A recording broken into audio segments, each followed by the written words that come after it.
Yan.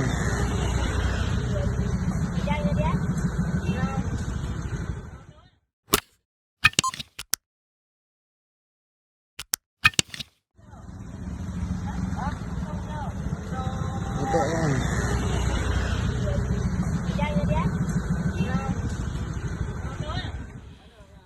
Syedalun beredar video sebuah mobil merek Honda Brio rusak parah pada Sabtu 8 Oktober.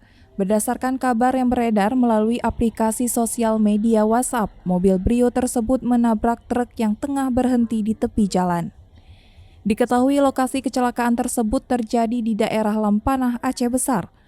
Belum ada keterangan lebih lanjut dari warga sekitar dan polisi.